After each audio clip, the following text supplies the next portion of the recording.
2 minutes past.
Welcome back to Remotely Controlled. We are live and in action. There is a guest host and then like a quarter of a host. Now it's up to a half of a host. And Sam, you got nothing over there on your audio, bud. No, you are totally out. All right. Well, this is going to be an interesting show. So what's happening here is we're going to try a totally different format tonight. So last time we had Mr. Van DeWitt with us, and we got to know him a little bit, but we didn't really get into the good stuff about like what he brings to the hot. Well, he brings too much to get into in one show, but like his forte is about just design and creation. And this dude is one of the best terrain makers in the hobby. And so we've got him back with us tonight, and we are going to have him give us some tips and tricks. It looks like he's going to have a display. There's an overhead camera right there. There's a lot going on. You can't hear anything. So I'm just going to narrate stuff. And Can you hear me now? Oh, there's a little bit of something, but it's not good. It's not good. Okay. Well, we'll make this work. I promise. I'm having to do some black magic here to get it to work. So, without further ado, let's turn this guy loose. Okay. All right. Van, Now, is your mic working? Okay, hold on. There we go. Now his mic will be working. Why am I the big one? There we go.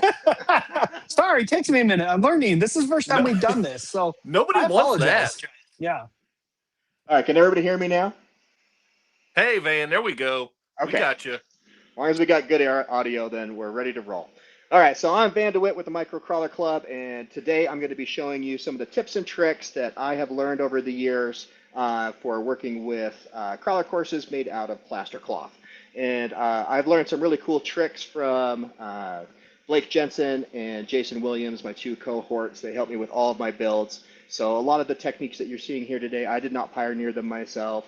I learned some from them, and I've also learned some from watching diorama videos and other crawler course videos like Reactive Terrain. The stuff that those guys do is amazing, and if you get a chance, definitely go check them out for much more in-depth building techniques. But some of the things I do vary a little bit differently from what they do. So what I've got here is just a wood base. You can really use anything. I wouldn't suggest using anything that wasn't rigid. So that way it's not going to fold on you when you get done building it. And then I've hot glued some closed cell insulation foam to the top of this. And I get this from my work for free. It usually has fiberglass on each side, and I just peel the fiberglass off, and it makes it so it's easy to carve and easy to glue together. And it's very dense. It is very stiff. And the thing I like about that is that once you get done, you don't have to worry about getting soft spots in your build. And we'll talk a little bit more about that later.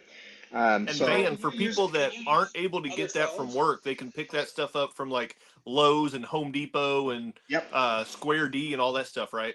Yep. It's gonna look different. So usually insulation foam is what you're looking for, and it'll be pink or blue, and it is the same high density kind of foam. You can use styrofoam and you can use packing foam, but the problem with those ones is that one, styrofoam is very messy to work with. I hate it. I use it in some circumstances, but it is static balls everywhere, and it can create a really big issue. And then the packing foam, very easy to use, very easy to carve, but it's not very dense, and so it doesn't give you a very rigid substructure, and so you can develop soft spots that you have to later go back and fix. And I like to build things once and touch them up never. So anything I can do to make my job easier in the long run, the better. And so what I'm going to do first is just kind of show you how I start to compose a crawling obstacle. Today's build is going to be centered around the SEX30 just because of space and size constraints that we have here. But any of the techniques that I'm going to show you this evening can work for any scale. I'm not sure about 1-to-1 scale, but at least up to 1824. Yeah, maybe don't try to take it out to the driveway and drive on it. Right? So the way that I'm just going to start building this up is that we can either use hot glue or we can use barbecue skewers. Now I usually get these from All a Dollar or Dollar General. If you got a dollar store, you can usually pick a pack of 100 up for about $1, $1.50. And then I will break them apart and I'll sharpen all the edges, and then I'll pre-do that so that's ready to go. So when I start composing this, I can start to stack these up, and I can stick a piece of foam through, or stick the barbecue skewer in there, and then I can play test it and decide, okay, is that really where I want to glue this piece down? Is that going to give me the look that I'm going for? If you're looking for inspiration on what kind of obstacles to build, then I say just start watching a lot of rock bouncing and rock crawling videos. There's lots of real world examples of the type of obstacles that would be realistic, and you can kind of model it after that. In some cases, I'll even have a ton of pictures on my phone. I'll print stuff out that I'll have them around my workspace. So as I'm constructing and building stuff, I've got reference material to go back and revisit, potentially give me new inspiration or at least help me dial in the overall look of it. Luckily for me, though, I'm getting pretty good at this, so we're not going to have to use the barbecue skewers. We can just jump right into this bad boy. And we'll start squeezing out some hot glue and just slapping down some rock shapes. And let's see what we get. So no rhyme or reason to this really, besides just trying to make a really cool obstacle. I think I'm going to try to make something more kind of like an articulation station. So as this is going across it, you're going to get lateral movement in the axles. And I think something that's good to note here, Van, is that symmetry is not really the goal. Like, nature is beautiful, but there's not a whole lot of symmetry in nature. Yeah, absolutely. The more random, the better sometimes. Bob Ross, happy little accidents, that's Yeah. your goal when you're developing this kind of stuff. I didn't see what the question was.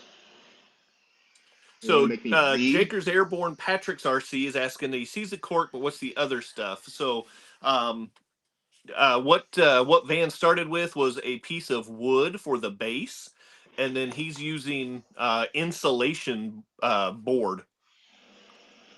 Yeah, it's to insulation foam. Yep. It's high to build up density, the obstacles there. closed cell insulation foam. Like I said, it either is blue or pink, and you can get it from Home Depot. It's not crazy. Honestly, you can build your substructure out of garbage if you want to, but it could potentially cause some issues down the road. So I tend to kind of use nicer stuff when I'm building, because I'm also building 95% of the time. I'm doing it for commercial use. Where there's going to be thousands of people on it in a given month. It Yeah. needs to hold up. It needs to be durable. If you're building at home, you can literally use garbage. You can use soda pop cans and tin foil.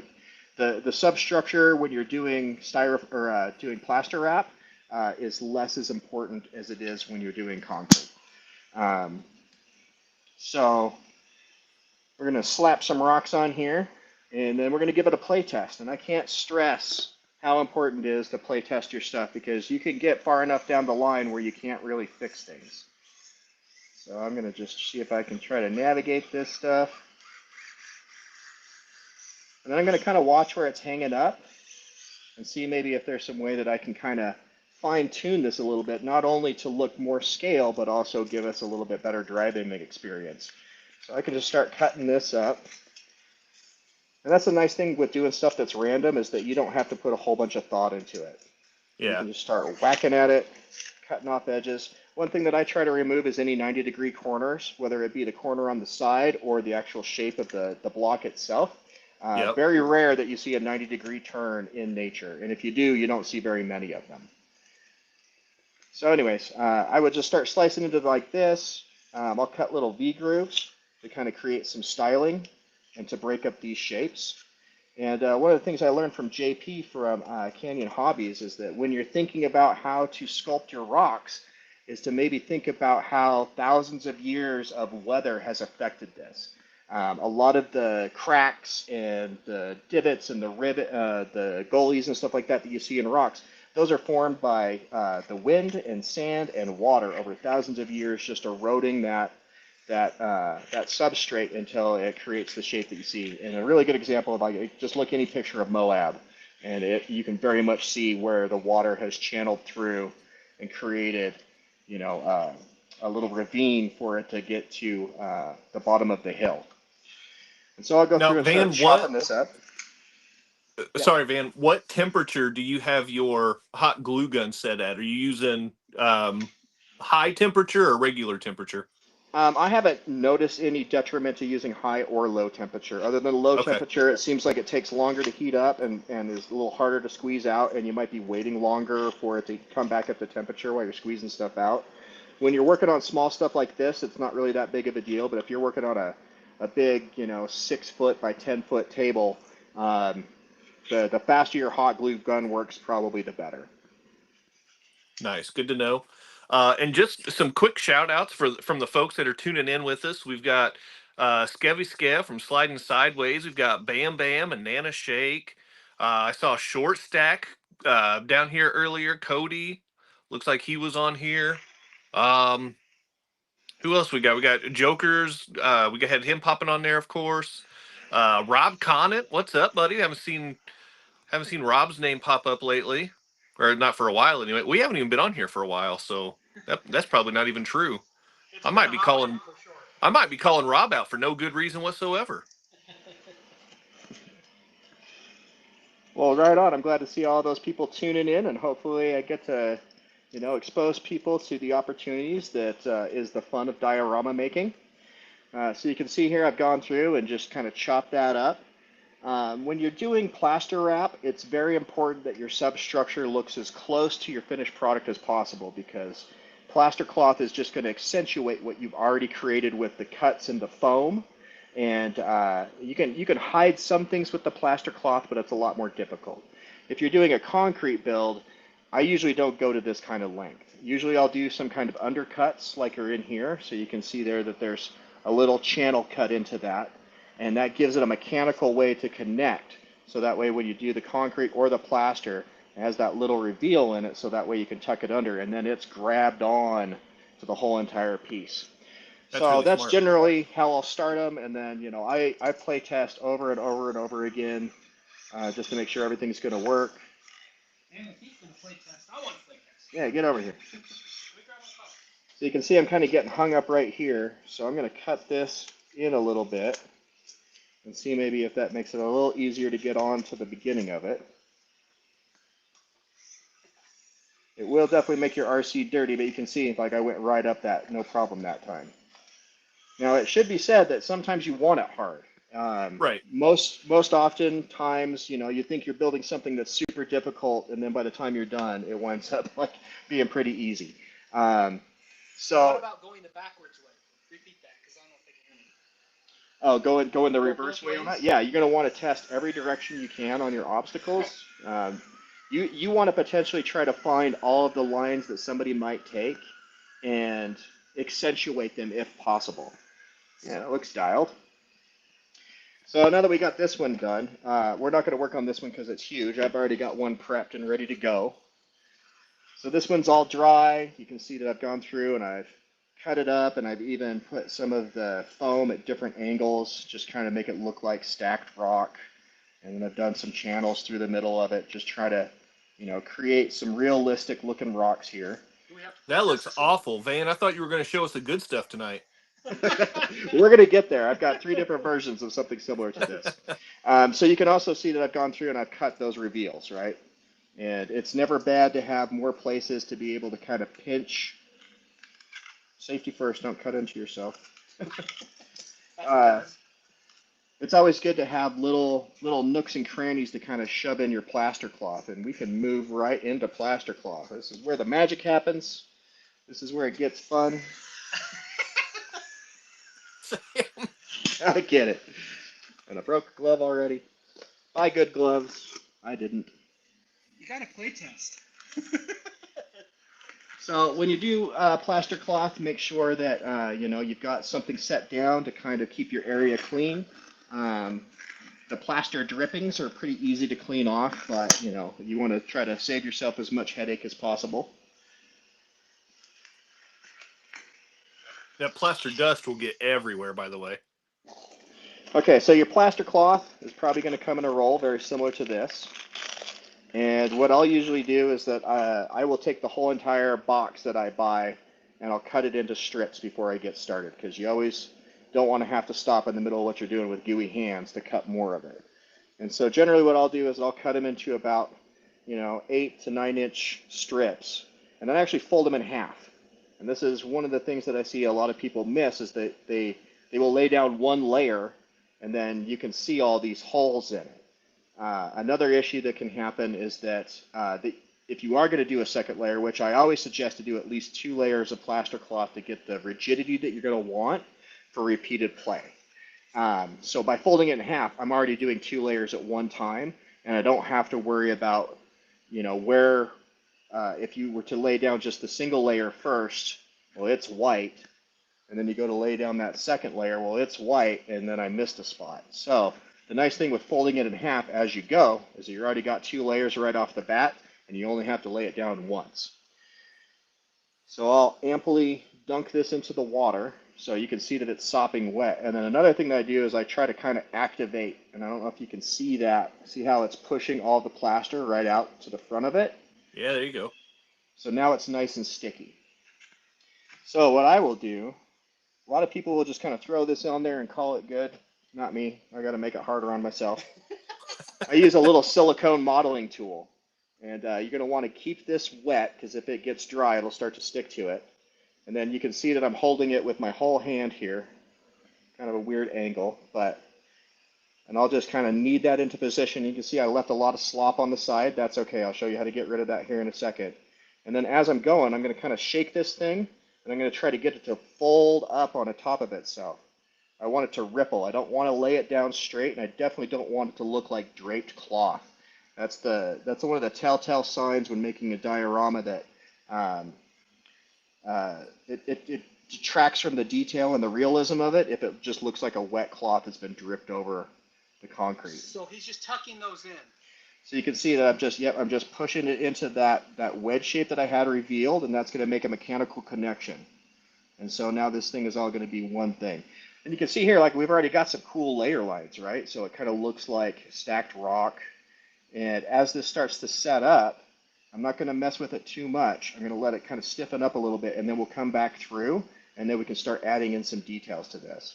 But I do want to make sure that all of my corners, see how this little corner right here is flipped up? You want to push that in.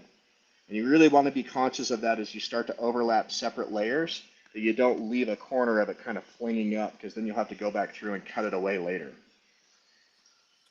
We got Jokers down here in the comments saying that he made a diorama for the Hoth ice world from Star Wars. He made it out of styrofoam that his parents' fridge came in. That's perfect Nice. use of resources. Yep. So I'm just going to go through and I'm going to work it into all of those cracks and crevices. and try to reveal all that substructure that I've already built.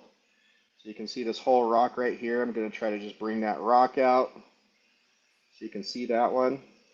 Now this side's starting to tack up. You can see how it's starting to turn a little bit more matte. So I'm going to clean off my modeling tool, get it nice and wet, and you can see I can come through and I can just sculpt out that corner. I can make it nice and sharp. And then another thing is that when it's in this drying phase, if you do see any of the concrete or the fibers of the plaster cloth, you can come through and rub it with your finger, and it will fill all of those little holes in as you go, which is really nice because then at the end you don't have to add another plaster layer. Which I have done. That's a good tip because I've seen a lot of builds where you can see like the holes in the plaster paper, and it takes away from the overall look. So that's a really good Yeah. tip. If you do wind up getting those, because like even with this double layer technique and smoothing it down with your finger, sometimes you'll get those. If it's a large area, if you got a lot of them, then just get some plaster by itself, mix that up, and then just smear it over the top of it. Or you can just fill it in with your paint. That works too. Come on, man, say it. Say it. Happy rocks. Happy little rocks. Got some happy little rocks right here. Now he needs that smooth, soothing voice of Bob Ross. I don't know if I Got can these do happy that. little rocks for sure. So I do a lot of stabbing motions. I just stab it and push it into place, and I leave all that extra slack. So as you can see, as I'm pushing in here, it's pulling it from over there. So that's why you want to have enough slack. So as you're pushing those things in, as I push in here, it doesn't pull it out, right? So That's good to don't know. I try never to. knew that all that like the stabbing motion practice that I've had in my life would like be handy, but that's good Yeah, to know. yeah, it pays off, man. Wow, Chaz. Wow. Well, there's a Hey. statute of limitations, Sam. I'm safe. I didn't realize you used to be a hitman. Henry from Canada's checking in. Hey, our friends from up north.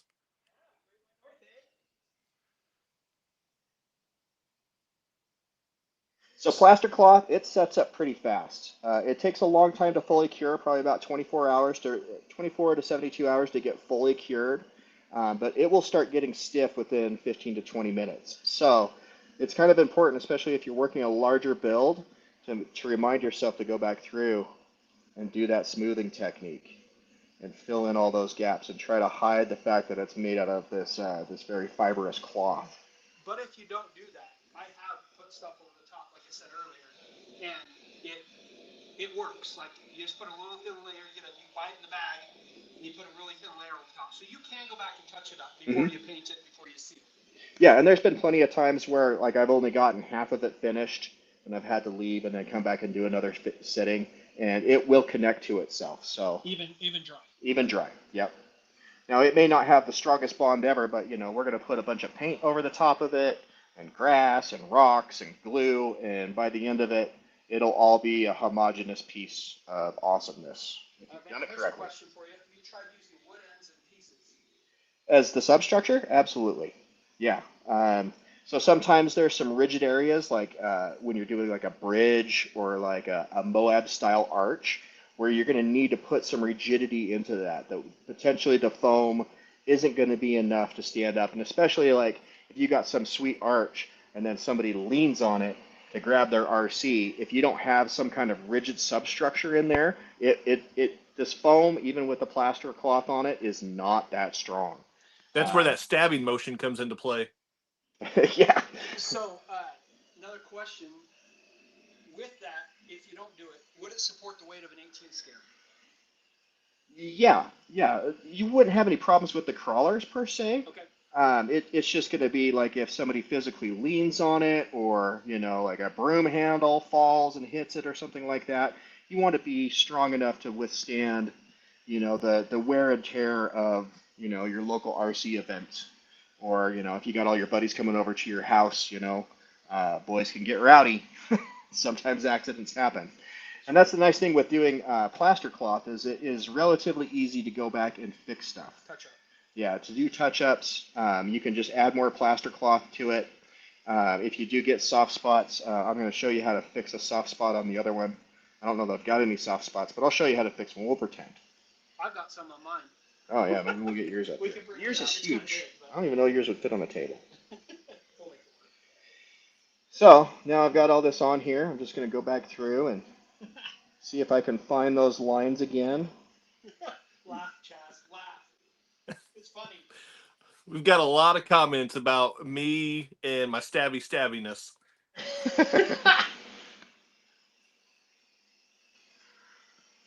So you can already see this is starting to look pretty sweet. Looks awesome. And the most important thing is to make sure you go over and look and make sure you don't have any exposed foam. If you do, then you can just take another piece here and cut it down to a little bit more shape, a little bit more usable shape for doing a little touch-up piece. And I'm going to fold that in half again and make it nice and strong. So when it comes to designing different kinds of obstacles, the play testing is definitely critical to that. Making sure that it's going to be doable, and then keeping in mind that if your rig can just barely do it when it's in the raw foam phase, it's probably going to be able to easily do it when it is finished with plaster cloth and has texture on it. So you kind of want to try to make things as hard as you possibly can.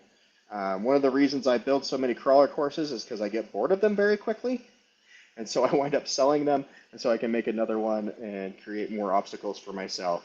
And then they end up in Sam's garage. Yeah. Yeah. It's not in my garage anymore. If only there were a solution to that. Right? Yeah, but mine is going to look awesome for photos, and it'll look very realistic, whereas yours is awesome for play. And that's why oftentimes, like especially with these smaller ones, or if you've seen the concrete ones that I do, I call them play-ready displays, just because it is more like a diorama and less like a crawling course. Even though it's a fun obstacle and you can do a lot with it, it is going to be a little bit limiting. But when you take a photo of your rig on it, it's going to look super sweet. So we're going to let that one set up and pretend that it is now dry. And now we can move over to this one here. And so, quick note: when the plaster cloth is dry and you run your rig on it, you will end up with white all over your rig. The yes. tires, but you can do it. You can test it out and Yep. then see if you need to add more foam. Correct? Yep. There's been plenty of times where I've got done with plaster and then gone back through and realized like, oh, I really need to remove this rock, or oh, it would be really nice if I had a little wedge right here to make this object a little bit easier. And you just sandwich the foam in between plaster cloth layers. Mm-hmm. Hey Sam, when you're talking, bud, you might be able to. You might need to yell a little bit. Easy yelling. Do you want to grab all the paint stuff that's right there? Yeah. Just bring over all that stuff right there. Man, this is nice having an assistant. You're like my own Vanna White. Gopher. Yeah, go for it. I personally would prefer Vanna White. Van a white. Van and I'm white. Okay. All right, Skevy Skev says that looks better than my real rock course. So, Kev, dude, I completely agree, man. Not with your course in particular, but what I have found, and with my course specifically, like the real rocks and stuff like that, it just kind of looks like a quilt, like a patchwork quilt, because it's just different pieces like hodgepodge together. And hopefully that doesn't sound insulting, but like the constructs with like the courses that Van does, it's like it's more of what you would see like an actual rock face instead of little pieces of rock all put together.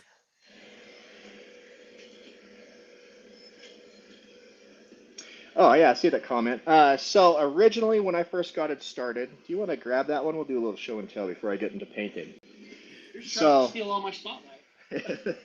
This is the very first one I made, and so use this as an example that don't feel like you have to create the world's best crawling obstacle when you first start. Don't be afraid to jump in, get your hands dirty, and make something subpar, because this definitely is subpar. And you can see here that the concrete is chipping off of it, It's got that same foam underneath it, but it's not as dense as the stuff that I've been using, so it's a little soft. So like I could actually press on this and I can get it to melt form. But you know, How it old is looks that pretty piece, good. Van? This is 4 years old. So yeah, this is 4 years ago, and it definitely looks a lot different than my crawler crate. But you can see, you know, some of the aspects that we're using here. You know, I was starting to pioneer it then, and I've moved away from paint on concrete. I don't find that that works very well. So when I do concrete now, um, oh, we got a bad echo. See, that's, you can't hear me. You're just gonna have to deal with it. Paint on concrete, it's just going to take a lot of layers to get it thick enough to where it's strong. So now what I'll do is I'll just mix it up into a little ball, and then I'll smash it till it's about a quarter of an inch thick, and then I'll lay it on there, and then I'll start sculpting it into place, and then I'll just do that all the way around. So I know I've got about a quarter inch all the way around it, quarter to half inch thick with concrete. But that's a different show. So let's talk about dry brushing. So here I've just taken some brown matte paint, and I suggest to always use matte whenever you're doing a diorama, unless you want it to look wet. So if you're doing something like in the Northeast, or you want to have like a riverbed or something like that, you might want to use a glossy paints for those areas. But traditionally, most of the time, I just use matte paint. And I did put 2 layers here, and I put it on pretty thick. And I just made sure that every little spot was as covered as I could. You will get some places where the paint kind of pulls out. I'm not sure if you can see that little speck right there. Don't worry about it if it's just like a few dots here and there. It's all going to be hidden by the time you get done doing dry brushing. So when I do dry brush, I don't use a lot of washes. I just use the dry brush because it tends to be faster and it's less messy. Doing washes is definitely something that you can look into. There's lots of diorama videos on YouTube that can show you how to use washes. And there's also lots of videos to show you how to do dry brushing, but I always get a lot of questions about it. So now you guys actually get to see how I do my dry brushing. And so I'm going to mix up some brown. I'm going to put a little yellow on here. What kind of paint is that, Van? So this is just Craft Smart paint that I got at Michael's or Okay. Joann's. I can't remember. Just a craft store. This is the kind of cheap stuff that you would probably see like in you know, kindergarten or whatever. Like it is not good paint, but it's cheap and it goes a long way. And for what we need it for, it is more than sufficient. How much do you sell that size piece of your course? So this one here is a 7x7. I'm doing the concrete play-ready diorama displays. They are 11 by 11 because that's what will fit in the, if it fits at ship's box. So about 11 by 11 inches is as big as I can do those, and they are $100 each. So, and they are significantly higher quality than these ones. They've got a stained wood base. It's all made out of concrete. With concrete, you can get exponentially more detail than you can with plaster cloth. Like I've got some really cool ridges and stuff in here, but if you go look at my my concrete stuff, like it kind of pales in comparison. That's why I like concrete, but the problem with concrete is it's heavy. The nice thing with this is like it is, you know, it's very, very light. The only reason I did these 7x7 is just to make it easy for tonight and have something that was a little manageable. All right, so I've got my palette paper. So that's where I'm going to have my paint. This is where you need to say happy little trees. Yep, happy little trees, happy little rocks, here we come. So I'm just using a cheap brush, and honestly, the more messed up the brush is, the better. And you want to make sure that it is nice and dry. And so we're going to take a little brown, put that on the paper, and then a little white. So we've painted this really dark, and that's going to represent our shadows. And so now we need to paint the areas that are actually getting hit by the sunlight. And I'm going to dry this off just a little bit more. You can see how much I'm taking out of that paint. So there was the first load, there's the second load. So there's barely any paint on my brush. And then what I like to do is what they call a zenithal highlight, which is basically you are going to paint it in the direction of the simulated light source, right? So our light source is coming down, so I'm not going to stroke up. I'm going to stroke down. And you can see it just starts to bring out all of those little ridges. Yeah, buddy. Oh, shut up. That looks so good so fast. Yeah, this is where the magic happens. This is the best part. I love it. So generally what I'll do is that I will just kind of give it a smattering, and really all I'm trying to do right now is just unload my brush so it dries out a little bit. Now, it can be a little bit more difficult to get into some of these spots, so you might not always be drawing in the direction of the light, but you just want to hit that. And with this medium tone, I want to go on it pretty heavy, you know. There's not shadows all over the place, so I want to try to fill in a lot of that dark brown. So you can see here it's going to be really hard to get in there, so I'm going to take a sideways approach to it. And now that my brush is starting to unload, now I can try to start to smear some of this stuff around.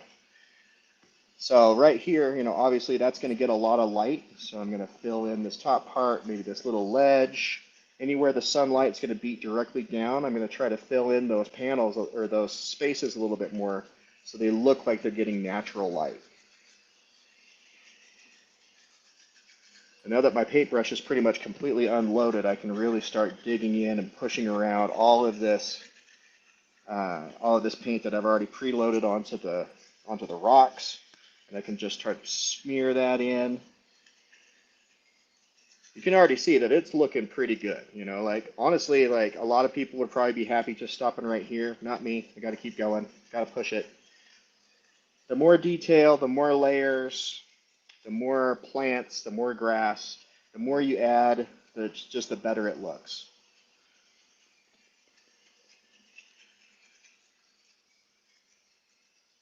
Drew, I completely agree.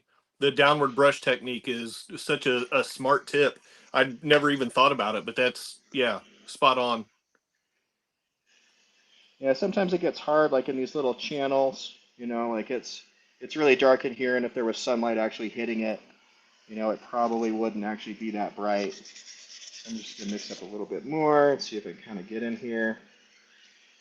So now we're gonna go with our lightest tone. So I'm gonna mix this up again. I'm just gonna mix a little bit lighter this time. So you can see how much lighter that is than the first tone.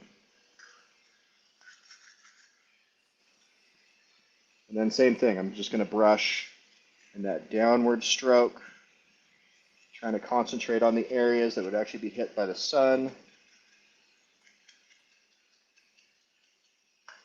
And you can see just by adding that second tone, it really just starts to bring this thing alive.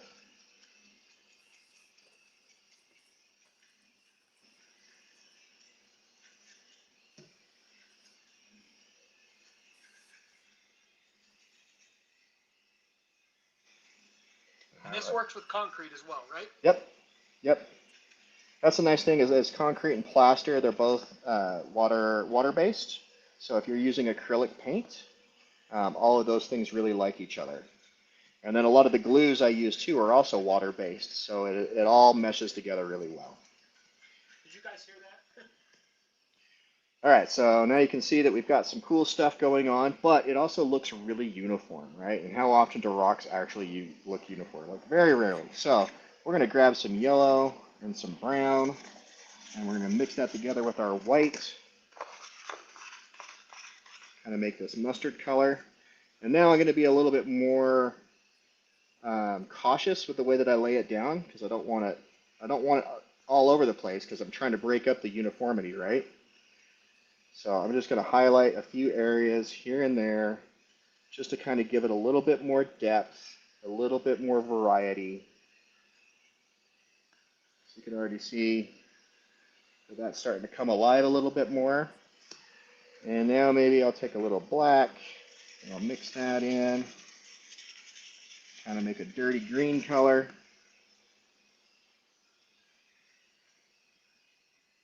And then with this, when I do use a darker color, I will upstroke because it's going to be on the shadow side, right? Yep.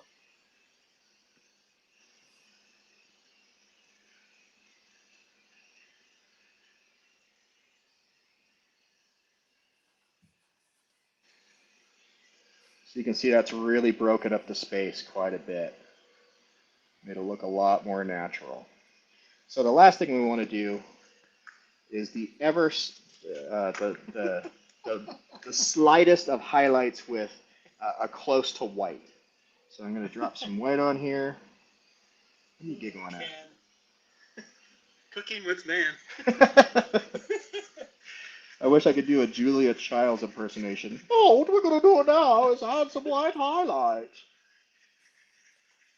Got our own little Rachel Ray show going on. So the color I've mixed is absolutely hideous. Like, that's not going to work. That is actually the same tone as that pink color, and I'm trying to do a highlight. So really quickly, I'm just going to wet down, or actually I'm going to switch paint brushes. Yeah, just throw that in there. There we go. Bloop. Okay, so I'm going to switch to a brand new paintbrush. Now this is one that I've cut down. This works really great for stimpling, but it should be fine for putting on this highlight. There we go. And we'll mix a little brown and a little yellow. And we'll pull this in. There we go. A little bit more brown. So when it comes to mixing colors, you just kind of have to go for it. And I would suggest not making a whole bunch of it, because it's really easy to start chasing the dragon. You can wind up with a whole bowl of brown pretty quick if you're not careful. It needs more butter. Yeah, need more butter. All right, so we're going to unload this. Now, when I do the highlights, I am very minimalistic in where I add them and how much. Because if you put too much on there, it's just going to start to look uniform again. And I'm using that downward stroke again to try to just hit the edges of the rocks on the outside edge where the light would be the strongest.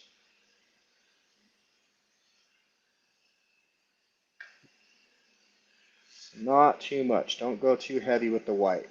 Otherwise, it'll start to look a little funky. It'll just be too much.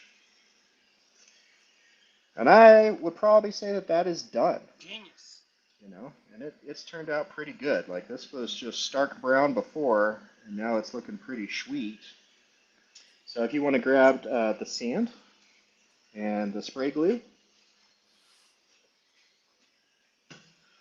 All right, so what I've got here is, this is just Mod Podge, matte Mod Podge, but really honestly any white glue. You can use Elmer's, you can use anything you want to. Mod Podge is like the creme de la creme. It is the most expensive, but it comes in matte, which I really like. So when I do my grit, I will mix up, it's about half and half water, half Mod Podge. And basically you just want it so it will actually squirt through the squirter. Is this thing even on? Uh-oh, maybe I got a bad squirter. Oh, here we go. That happens when you get older, I've heard. Okay, so now I'm just going to hose this thing down. Typically, I would allow for dry time in between. So I'd let the paint fully cure before I did this part of it. So I would suggest at least an hour in between. And will you grab the other thing of sand too, so I can show them both?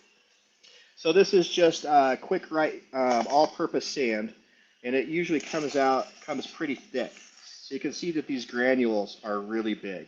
And if you use this to do your grip, it's just gonna flake off.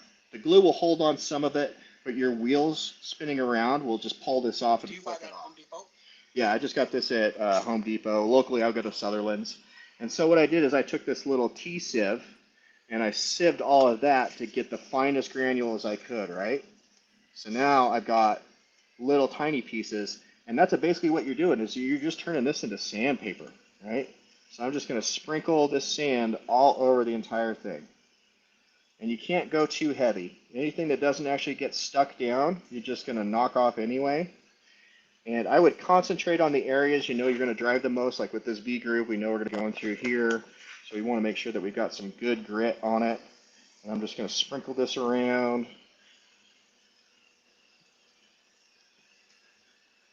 And you can actually dye this too. So you can mix up some of that acrylic paint with some water and then soak your sand in it.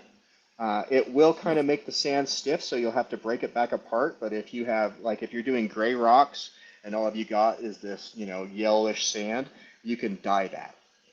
You could also use concrete dye. That works out pretty good.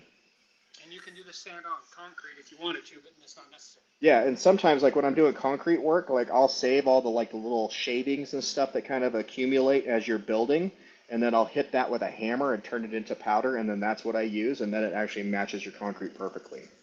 So once that's dry, then you're just going to go really heavy-handed with the white glue again, and then you're going to let that sit probably for about 24 hours to fully cure. One of the things I like to do is that when I get these big pools is I'll take some of this heavy stuff and I'll just dump a bunch of that in there and kind of sop that stuff up. If you let the paint fully cure before you do this part of it, if these things do pop off, they're less likely to take the paint with them. And then I'll just soak it down again. All right, so it makes a big mess. So this is going to dry. It'll be like sandpaper afterwards. You won't have to worry about any grip, but you do have to wait for it to dry. Yeah, put that over there. So then we'll switch to this one, which is already done. I didn't do any sand to this one, but that's okay. You can take the paint away. And let's switch over. Will you bring me all the grass stuff? Sam the gopher?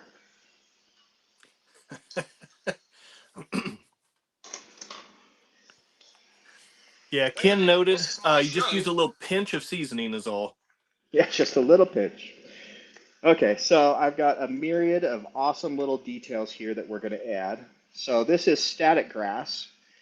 Typically, there is an applicator with a static pen that magnetizes or electrifies the area, and then as you shake the static on, it makes the grass stick upright.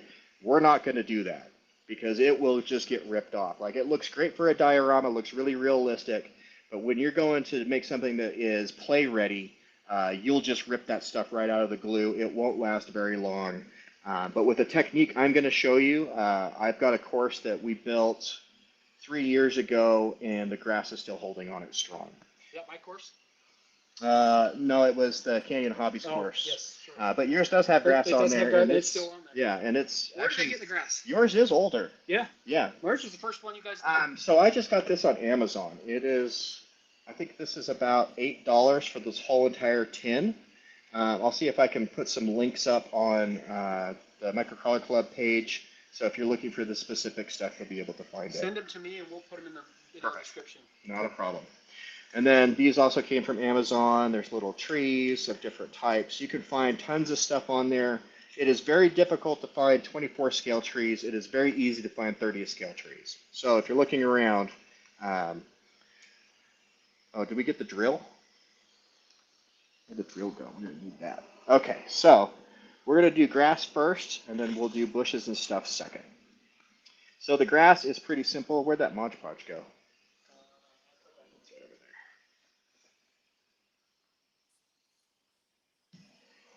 So I'm going to amply apply this Mod Podge that is now sealed tight. Oh, there we go. I would have felt really bad had I had to ask you to open this for me. I lost my man card. Okay, so everywhere I want grass, I'm going to put a good heaping of this Mod Podge. You can't overdo it? You can't overdo it. Okay.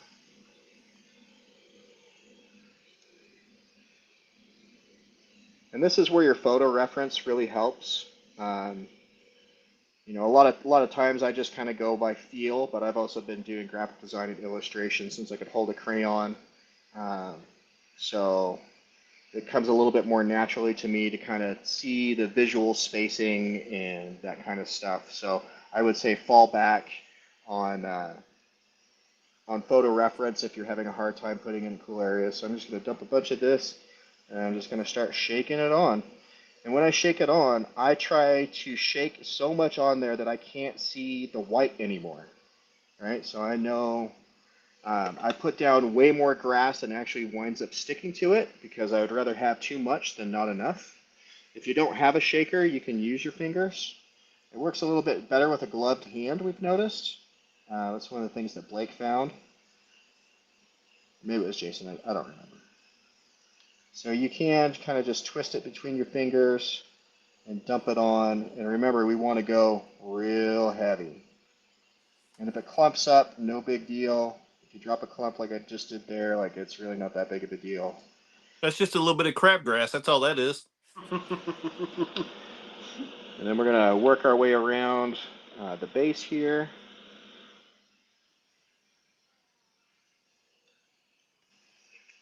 Reckham, welcome to the show. Just saw Reckham joined us. Wreckham Ralph? Or Wreckham RC?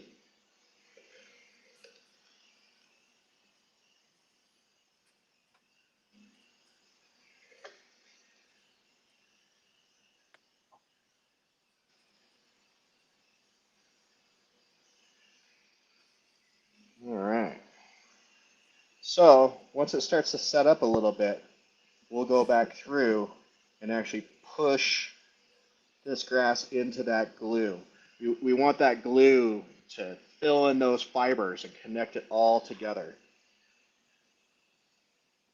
And I'll usually just leave it really heavy. I'll tap it off when I'm done, like I'll turn it upside down and try to get off the excess. But I'll usually wait until that's dry, completely dry, and then I'll turn it upside down. But I won't go through and try to dig out any of the extra. I'll just leave that on there and let the RCs rip it off. Yeah, put some on there. I'm helping. Look at you. You just said you weren't going to get your hands dirty. Oh, come on. I had originally envisioned you doing all of this and me just standing by and supervising you and telling you you're doing it wrong. That sounds like my kind of show. All right, sprinkle some on here. Get it. I'll glue, you sprinkle. I have a feeling Rock Goblin would enjoy seeing that too. Yeah. He's got a van original. What? When I very first met you, we traded some crawler tracks for one of your pieces. You remember that? No. I've had a lot of concussions though. I used to be a professional mountain boarder, which is like off-road skateboarding, and so I have wrinkled myself on many It occasions. was one of your little 12 by 12 squares. It's on the course right now. Oh, okay. I One of the original ones? Yeah. Yeah, so when I first got into this, like I made those first two, one of which I showed you guys, and then after that, I think I made another 15 or 20 or something like that. I had a whole bunch of them, enough to fill up like my little living room, and I don't know, by the end of the winter, I was sick of it, and so I winded up taking them to the swap meet, and I think I sold all of them for $500 or $600 or something like that. I made a grip of money off of them. I think I made enough that I could get my first 10 scale. That's actually what I did it. Nice. Yeah, you traded me some for that one. I'm not as good as you. Yeah, that's really clumpy. But we're also down at the end of it here, where it's probably got the old bits. Yeah, you just sprinkle it on. Down?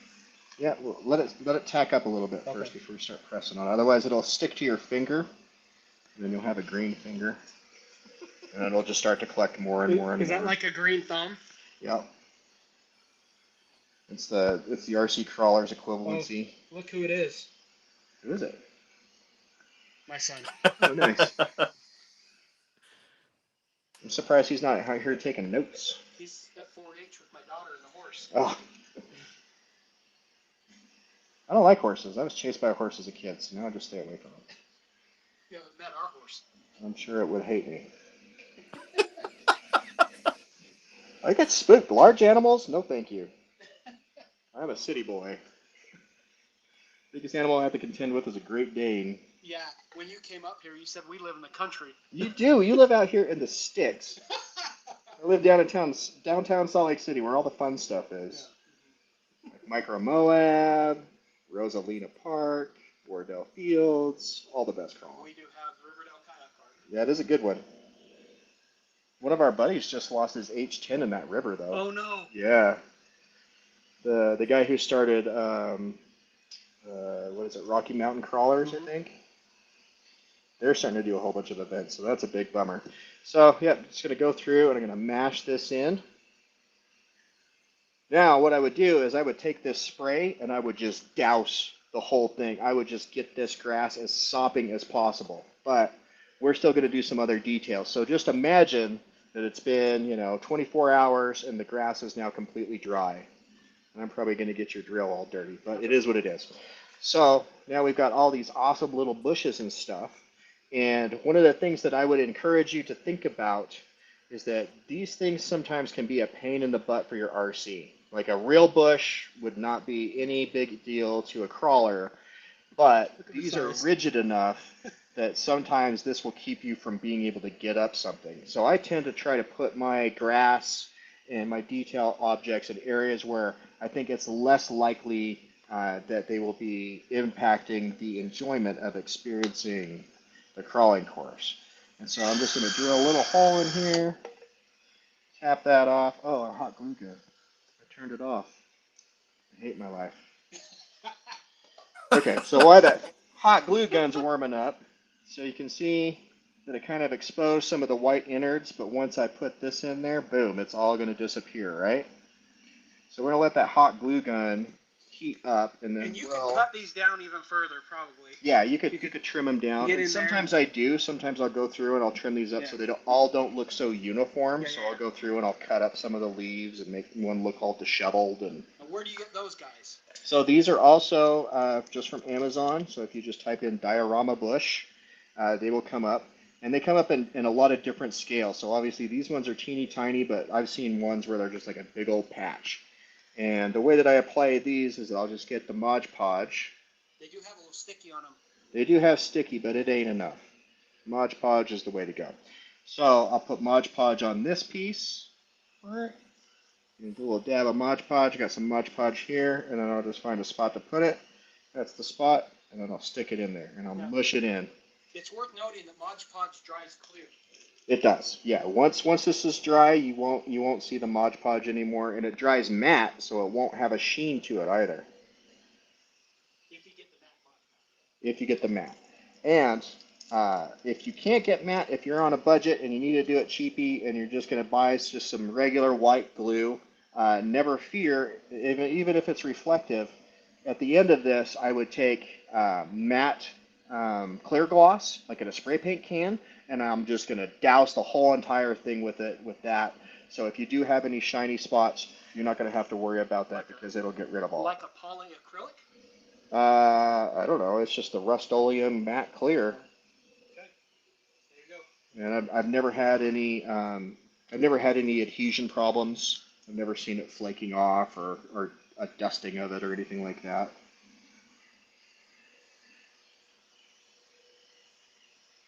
So they say in the diorama world that if you have at least 3 different types of foliage, then it will look realistic. If you have less than that, then it will be a telltale sign, right? Kind of break the suspension of disbelief. Is this thing working yet? Oh, yeah. Got a little. So I'm going to put some ample amount on there so you can see it's real globbed up. And then I'm just going to shove it into that hole. Bloop. Let's see, let's use this sweet pine tree somewhere, huh? So I'm thinking right in here. Because when you put these tiles together, and that's what I really like about making tiles. Oh, yeah, grab one. I don't care which one. So if you got limited space and you can't make a full-size table, but you can make a bunch of these tiles, the really cool thing is that every time I change this tile, I get a new line, right? So there's 4 different lines with potentially different challenges to them. And then if I turn this, it's the same thing, right? So you can do the math on there, but depending on how you build it, you know what I mean? I don't know if you can how well you can see that. You know, that's a really cool line going through the middle of those. You got to get both tires up over the top, like that'd be sweet. Oh, you need a little bit easier to be able to turn these tiles, and that's why I wind up building them so much, is because then it gives me more replay value out of each obstacle. All right, let's put this tree in.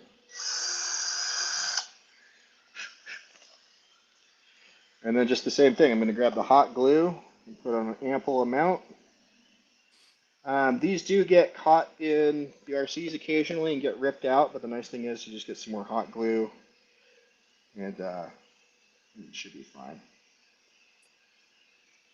I'm just going to kind of hold this in place for a minute so it sticks upright. And I'm going to grab some of this grass because I got a big old glob of hot glue on there, and I'm just going to hide it with grass. Boom, done. What hot glue mess. What do you call it? Van, something I think would be worth repeating. You said a minimum of 3 different types of foliage. Yeah. So I've got grass, I've got these little tufts, I've got these bushes, and then I've got a tree, and then I got another tree. And now if you look at that, it looks a lot more realistic because now there's a diversity of the biolife, right? So cool. Let's put this tree right here. Spot for it. So it's kind of like when you do your slap jaw patina. Yeah. That's another topic for another show. Yeah, we'll have to do a show just on the slapjaw patina. I call it the slapjaw patina because any self-respecting patina artist would definitely look at my work and be like, ah, it's slapjaw. And there is a perfect example of it. So cool. All right, and I brought a yellow one because we need some color. Be cool if you could find some fall leaves. You can. They sell little leaves. I don't know how well they hold up though. Like a fall tree, something that's in fall colors. Yeah, it's like little leaf clippings that you can you can sprinkle onto stuff. I just don't know how well they hold up. Oh, that looks so good. And we got a hot glue mess right there, so I'm just gonna dump some of this on there, kind of hide that.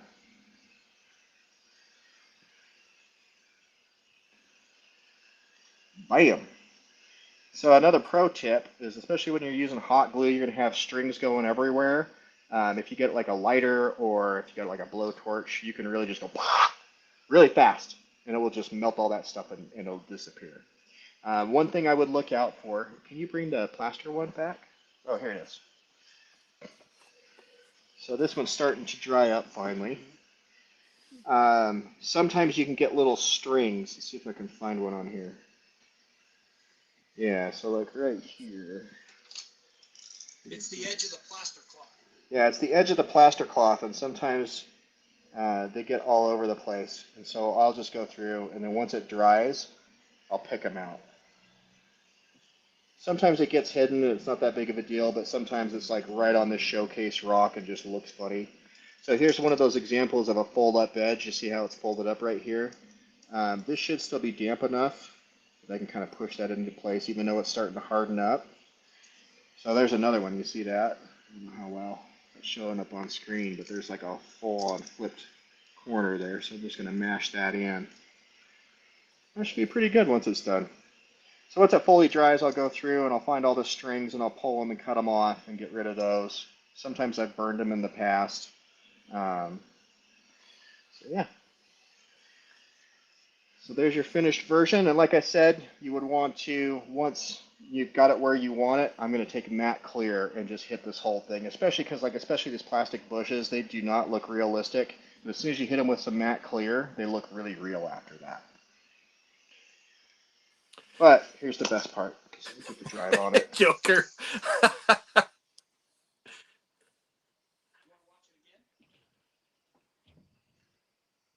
Yeah, get your crawler out, bro. Yeah. Heck yeah, that's the whole reason we did this. Watch out for that tree. Oh yeah. Oh yeah. Stay off the Watch out. lawn. Watch out, it's really hard going up this way. Gotta keep your speed at the top. Oh yeah. Oh no. Oh, that's what you get for running those big tires. So that's a good example. Just see how it went over that tree. Like a normal tree would have just folded in half, but these ones, they're very strong. And it will get run over. So then when it's done, it makes a really great display. And they look super realistic. On this paint job, I added some little gray spots here and there, and then I also added more orange to this one. Yeah, so you can see a little gray spot there. And that when I did that, I just mixed up some gray paint and then added a lot of water to it, and then kind of just dabbed it on some spots, and then I took a paper towel and just kind of blotted it back up.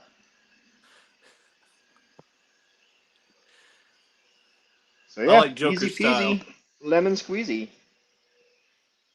All right, so Van, from start to finish on I mean, obviously, you went at just lightning speed tonight, going from a blank base piece to a finished piece in an hour and 5 minutes. But start to finish on a normal piece with dry time and everything else, like your normal process. How many days does it take to do like a 7x7 tile? So without dry time, just work time, you could probably finish this 7x7 tile in about 3 hours, if that. Your first one might take you a little bit longer, but yeah, I think I'm into this like about 2.5, maybe 3 hours total to get to where we're at right now. Like it goes really fast. A lot But of the. Oh, go ahead. with the dry time, like how long overall? Oh, probably about 3 days. Okay. Because you're gonna want like a good 10 hours after you do the plaster, and then you're gonna do your base coat. And the base coat, if you put it outside in the summer, like it'll dry super quick, like half an hour, 45 minutes, and then you can go right to texture. So by the time you get to doing, and then the same thing with the highlights is those will dry at about another half an hour. So you can do like I did here, you can do that all in one sitting.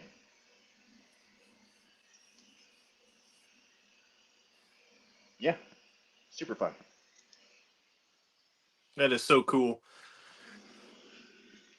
So, do we have any questions from the peanut gallery? Any insights? Any problems that maybe you've run into looking for solutions?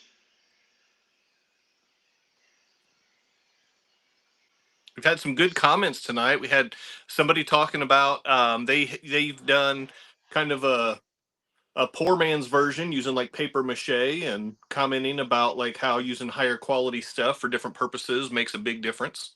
Mm-hmm.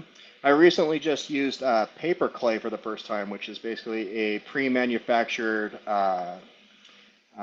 paper mache, and it is actually drying really hard. We're using it for a diorama I'm doing for Shimano bike, but I'm gonna try to start maybe. I'm gonna do some small samples like this, and then take them to Canyon Hobbies and have people run on them for about a month and see how they last. Because originally my idea is when I saw the Kyosho um, cardboard pieces. I don't know if you've seen those. Like I think you get like 5 of them for like $80 or something. They're Yeah, they're crazy super expensive. expensive. And I was like, oh well, maybe I can make my own. And I found that paper clay product, and then I've been sitting on it for like 3 years, hadn't touched it. And then the Shimano bike diorama thing came up, and I was like, oh, this is a perfect solution for the berms. So if you guys How want to heavy follow is that along on stuff? that, well, it's paper, so it's pretty extremely light. So the build that we're doing is about 48 inches by 56 inches, and it's about 20 inches tall. And if it wasn't so awkward in size, one person could easily move it around. Nice. But with it being so, it's like a big octagon, and so it takes about 2 people to move it properly. And hopefully we'll have that finished by the end of this weekend, and then it will be on its way to California. And so if any of you are mountain bikers out there and happen to stop by the Shimano Trailborne program, where they're taking $10,000 over like $10 million over 10 years and helping to renovate a bunch of mountain bike courses, they contracted us to make this really cool display diorama for their booth that will follow around those build days and give them a conversation starter to talk about their trailborne series. So yeah, it's super cool. And thanks to the crawlers out there, whoever it was that was at a mountain bike race that had a crawler course with them, the Shimano guy approached him and was like, "Hey, would you want to build one of these for me?" And he was like, "Absolutely not, but here's the guy you want to talk to." And then I guess showed him my Facebook page, and that's how they got a hold of me. And after talking to him, I was like, "Oh yeah, I totally want to build that. That sounds awesome." So it's kind of Nice. cool that the hobby has created some resources for me outside of the RC community to still enjoy making dioramas and sharing the awesomeness that is small stuff. I love small things. It's my life motto. Um,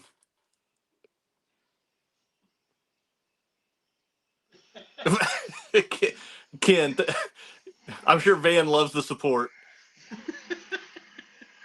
That thing is stupid. I don't want him to cover my basement floor. Dude, you've already got enough RC boxes covering your basement floor. Clean it up, Ken. Well, now he has freaking mountain blocks set up down there too.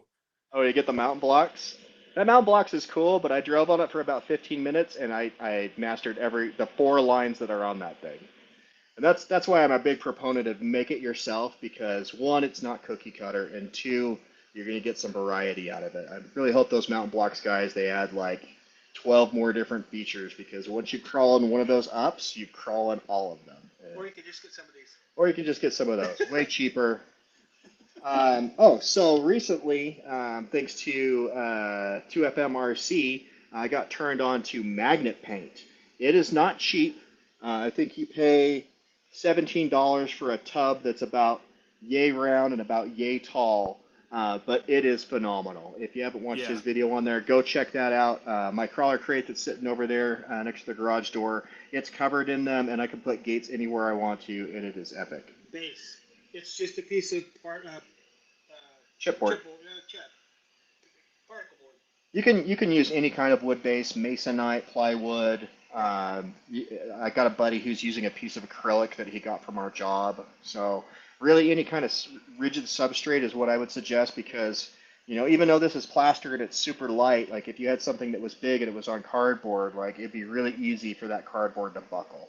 So you want something sturdy enough that it's going to be able to handle the wear and tear of the play, and also handle the transporting of it back and forth. So if it's never leaving your basement floor, probably fine to use cardboard. But if you're going to take it anywhere, or if you're going to move, you're probably going to want something a little bit more rigid to kind of protect that investment, because plaster cloth is not cheap. That's one of the things I really like about concrete is dirt cheap. You can get a whole bag of concrete to do an entire table for like $40. Whereas the plaster cloth, usually I buy in, I think it's 24 to 48 rolls, somewhere in there, and it's like $60, 60 to $80, depending on how much I buy. And it doesn't go very far in comparison to the concrete. So those are some of the things to consider. Like, I will always choose plaster cloth with something that needs to be portable, because it is so light. But the durability of it, especially for like a demo table, like it sucks. Every time we take the Canyon Hobbies demo table to an expo, there's probably a good 4 hours of touch-ups and fixes, because you've got 1,000 people a day crawling on that thing for 3 days straight. Like, they're going to wear down every single hard corner they possibly can find. So that's the one reason I really like concrete, is once you build it, there is zero maintenance. Like, it lasts almost forever, unless there's some kind of catastrophic damage to like something getting dropped, or something like that. I just want to show the progression here. So I'm going to go back to Joker's questions. He was asking how you did the trees. He missed that part. And Drew did a good job of explaining it. So Joker, he just took a drill and drilled a tiny little hole, and then used hot glue, and then just stabby, like you said, stuck the tree down in the hole. And that was it. Here, I'll move this stuff out of the way, and we'll just do another one. Or can you switch back to the... Oh, you're on the overhead. Okay, there we go. So I just drilled my hole right there, and I'm going to grab my little tree. Happy little tree. And my hot glue gun, which... is not hot anymore. Did you not get it said it was still on. You have to get it in its base. There's enough there. We're good. And now I'm just going to shove this little bush right in that hole. Just cram it in the cram hole. Now, hopefully I didn't put that in a place that's going to interfere with driving on it. Oh no, it made it better. Nice. All right. I love making these things. Like, they are such a creative endeavor, and because you're not having to be tied down to replicating a real thing in exact detail, it's very fun. It's very difficult to make a huge mistake. It's very forgiving, because you are looking for randomness, you are looking for the chaos of nature, and so it really creates a fun environment to play, because there's not a lot of constraints. It's not like if you're building a train set and you're building a watershed or something for the trains. So it makes it very easy. Maybe. Typically, I charge for my concrete classes, so I'll have to think about that because I have spent an absorbent amount of money learning how to master concrete, and so locally I put on one class so far where I taught other people how to do concrete courses. But honestly, like the information that I have in my head, it's out there, it's in the world. So what I would suggest is start looking at I found a couple of YouTube episodes from this little Australian zoo where they do zoo enclosures. I also found a couple of people who do like pond waterfalls and stuff like that. And then there's other people that just make straight up faux rock for like the front of buildings and stuff like that. That's where I pulled a lot of my inspiration from. I've even posted a few little shorts and reels on my Facebook page. So if you're interested in going down that road, I would say just start consuming a lot of that media. Because a lot of what I saw other people doing, with full size builds, I was able to replicate with using this little bitty trowel. Look how tiny this little guy is. There's next to my finger. It's just teeny tiny. And I use this for about 95% of all of my concrete work. It's just this one little tool. I'll also use that same short dry brush. I'll use that same brush where I cut off the edges and I kind of stippled it. I'll use that to go in and like stipple the concrete and kind of give it some texture and stuff like that. Okay. Awesome. We want to Well, show 'em? Van, How much time we got? We're over our time. Oh, we're over but, time? I mean, Chance, can we show them the crate real quick? yeah, I don't see why not. If people want to see it, let's do it. You got a light over there? Or do I need to bring it over? If you want to see the crate, smash the like button. What Sam said was if you want to see the crate, smash the like button. Give me some. Hold on just a minute.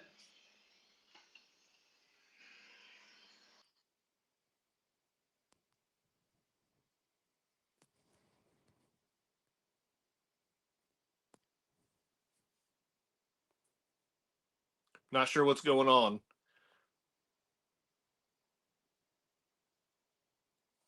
Sam, we got nothing over there on you, bud. Again. So there is the micro crawler crate. There we go. So here is the crate. It all folds up. And you can see these little magnets that I got in here. So I just got these. These were, they're fridge magnets. But I thought they made really good gates. And then Sam's going to do a little crawl for you here. How many times is he going to roll that thing over? We'll see. I made this pretty difficult. One. There's one. Try going up an easy line. Oh yeah, going up the V groove. Oh man. I'm a horrible crawler. Well, if you'd actually go out and crawl with me sometime, like I've been asking for years, like. At least I landed that right.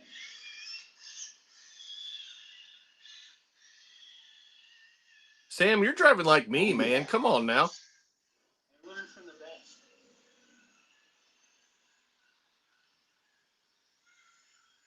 There Oh you yeah. go. Oh. Come on now.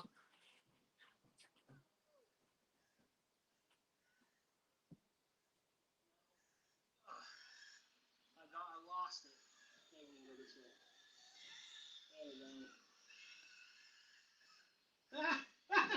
Bum, bum, bum. Let's get some close-ups of this. So I was able to find this root stuff. This is for like doing home flower decor and stuff like that. And it actually has wire in it, so you can mold it to shape any way you want to. And then these are also just some decor pieces, and I just glued those in there. I'm working on some palm trees right now, and they've got little magnets on the ends of them, so you'll be able to move the tree around. But I need to do a bigger base. So especially if scale. Sam's driving. So this one's already sold. Scale Rat bought it. So we're actually going to re-theme it to Jurassic Park for him because he's a huge Jurassic Park fan. Oh, nice. I think I saw some of the pieces that Blake was working on for that. Yep. Yeah, Blake's the man. He's got a 3D printer and just gone hog wild with it. He's making some cool stuff for the Creepy Crawl this year and for all of our scale trails. So the Microcrawler Club events are going to be off the hook this year. Aren't they always? Go passenger. Passenger. There you go. We put the straighten out. Oh. There you go. Can't see.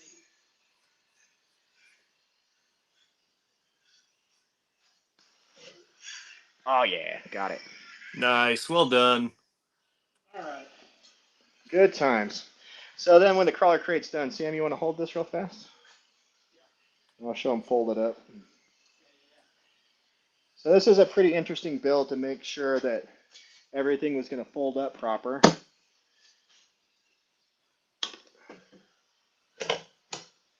Now she's ready to go. Just pick it up and jam. So it's got the fold out legs here. You swing that back, flip that forward, pop this down. And I've installed some magnet strip. You can see some here, and then around the outside we've got some Jurassic Park walls, like the gated fence. They're going to magnet onto these, and then that way you can pop it off, throw it all in there, close the box, and away he goes. That's awesome. So it should be pretty cool.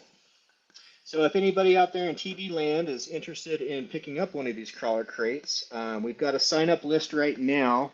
It's Crawler Crate on Facebook, and you can find a link there to the Google form, and you just fill that out and then let us know what you're looking at. This is a custom size. The standard size is going to be just a little bit thinner and a little bit more narrow. And to be honest, like this is kind of hard to move around by one person, but the new size crate is going to be easily moved, and we're hoping that those are going to come in around $600–700. But it will be the same level of detail. You'll be able to pick out some of the theming. You pick out what kind of trees you want, what color rocks you want. We're kicking around a bunch of different ideas. I'm trying to find ways to make it cheaper, but there's just a lot of labor involved in building stuff like this, and you know it's not going to be for everybody. You know, this is a pretty much a high-end product that people want to use as a showcase. That was the main reason that Scale Rat is picking it up, is he's going to use it as a display item at all of the J Concepts booths this year, at least the ones that he's attending, since he's buying this personally, but he's going to use it for a display. But yeah, there's some really cool stuff coming. I've got some other things in the works that might be a little bit more affordable. It's just hard because, you know, I need to value my time appropriately, and I always underbid myself. You know, I always undervalue my own work, and now that I've got other people working with me, they're reminding me of like how much it really takes, and you know that not everybody is doing this kind of thing. I think everybody could, but you have to have a passion for it. So yeah, good times. Nice. Thanks for letting me run long. I appreciate it. Well, Van, thanks for joining us again, man, and thanks for doing the tutorial. Yeah, happy to help. Can't wait to see everybody's photos. Definitely hashtag me or link me or send me, you know, anything that you're inspired to build because of what you learned here today. I would love to see that stuff. It definitely jazzes me up and gets me excited, and I find a lot of inspiration in the other crawling community Facebook groups. I'm constantly looking through everybody's photos, trying to glean any kind of cool little tip or trick or detail. Throw a sweet crawler on there. Bam! Awesome. All right. Well, we need to wrap up. So, Sam, I don't know if your microphone's on or not, but I will go ahead and do kind of our spiel. Make sure, if you're still with us, hit that quadfecta for us. Like, subscribe, comment, and share. Do all of those things. Help us get the word out for the show. And until next time, we'll see you on the trail.